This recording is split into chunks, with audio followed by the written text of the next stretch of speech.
Hello FlossTube, my name is Tamara, and in today's video I wanted to show you one of my new projects, and I will dedicate a whole video, hopefully it won't be long, just to this project, because I wanted to tell you about my new mega project.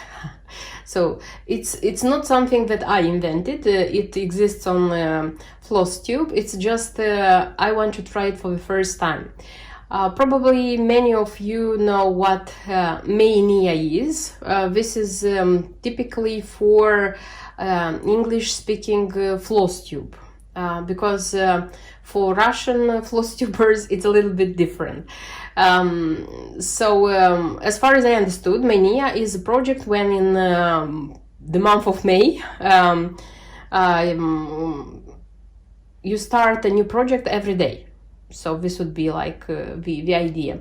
The Russian FlossTubers started, the first one at least, which I saw a few years ago. Unfortunately, she doesn't film anymore for FlossTube, so she started this project in April. So for her it was April mania, I don't know how to call it.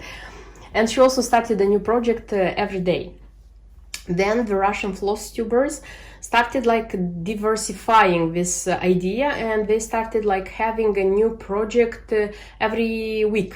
For example, like starting the project on Monday, showing the video and stitching it until next week, and then you show the results. If it's a small project, you may finish it, and then you show what you start next, something like this.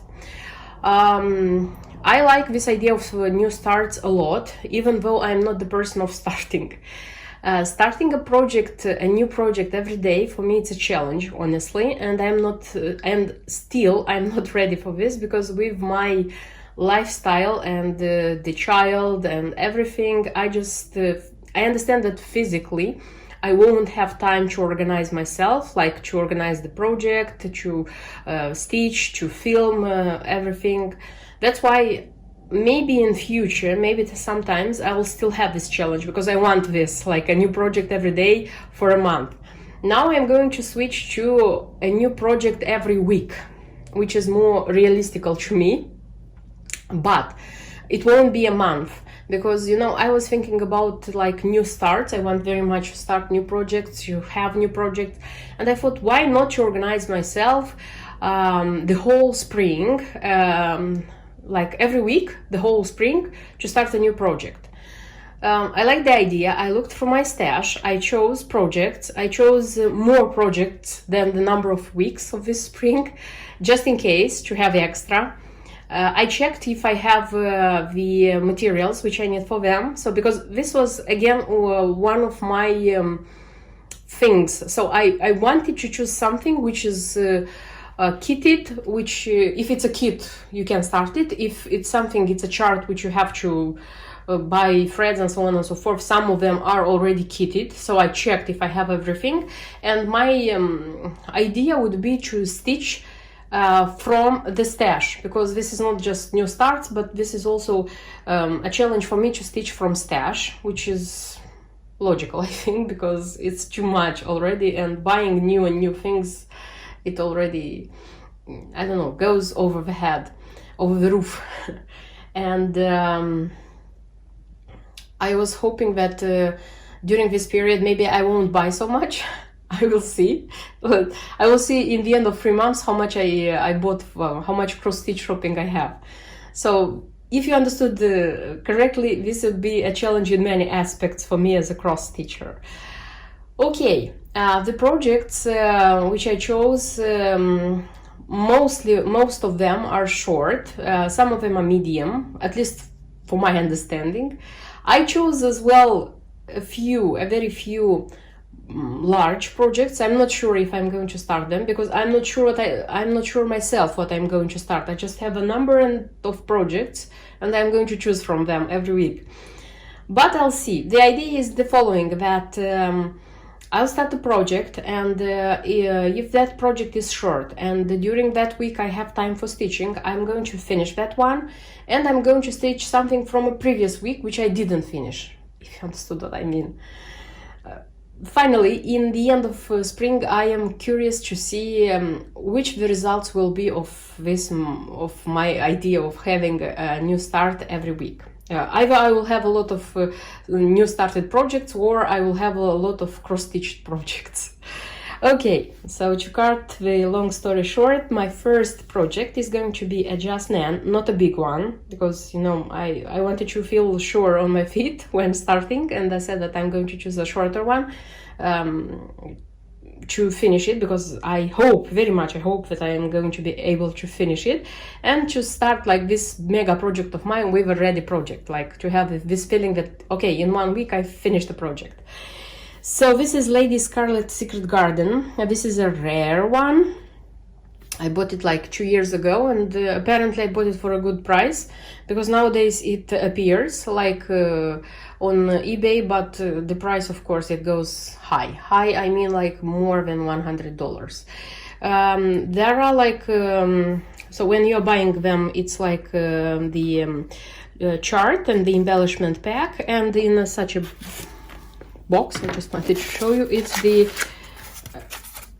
thing itself. So I have just Lady Scarlet, so it's very heavy, by the way, and you open it like this, and inside you organize the needle book and such a pin cushion.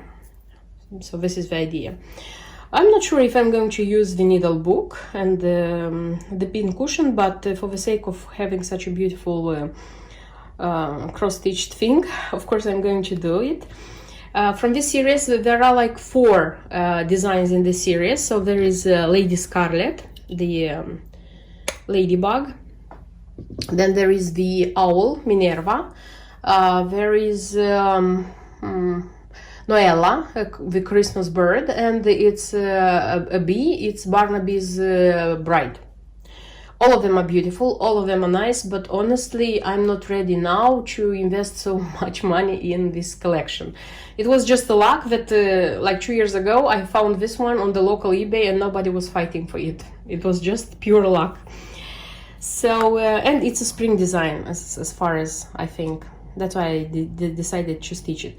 It's not a lot to stitch, wanted to show you. So it's the chart itself here. The threads are DMC, thanks God. So you can have DMC or you can have anchor. I have the whole, like, of all the shades of DMC. That's why I'm going to stitch it in DMC. And the embellishment pack contains everything you need for this design to do it.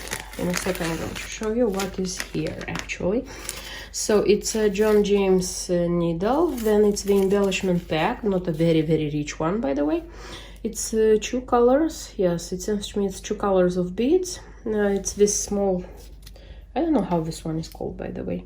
It's for the needle book, and there is, I think it's plastic, this is not glass, flower, and this one is needed for the center of the pin cushion. It's like here, it's needed.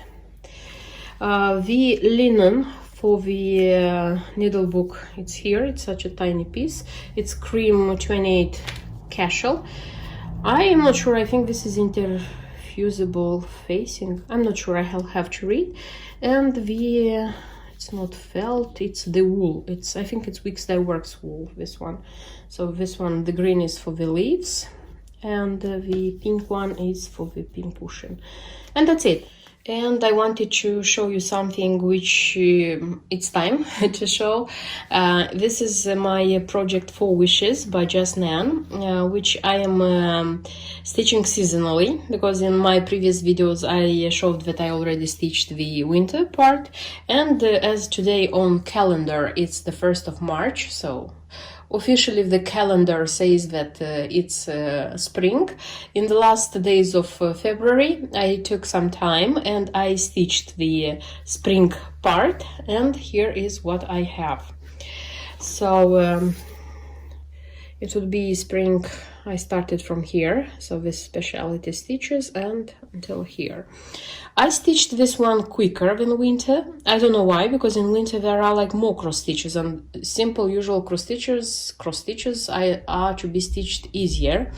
but this one it was easier for me. So for example, these tulips, they are all from back stitch, some specialty stitches. Of course, it took time to make these ducklings, because I first thought that they are chickens, but it seems that they are ducklings, and they are like with this tiny cross stitch, you know, and it was a little bit like, I don't know, it took time to do them, but I did it. So it's super nice, and you know what, this is half of the work, so half of the work is done, and I just didn't feel that I worked a lot on it, you know. It's interesting still to stitch such seasonal samplers season by season.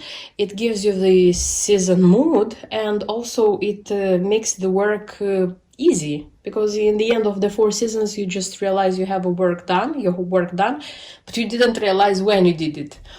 And here there is space for a charm, because not every season has a charm, just the spring and summer have charms. So here is such umbrella, it's here, but some time ago I bought some charms from Susan Clark's Originals, so ones which I liked, and I like this one as well. It's very, very nicely painted, so, and it fits here. So in the end, when I'm going to attach the beads and the charms, maybe I'm going to use this one. So I'll see in the end how the mood is going to be, and which one is going to fit better. And that's it. So I'm going to put this one away until the beginning of summer. So when I'm going to finish my spring project, I'm going to stitch this one in the first day of June.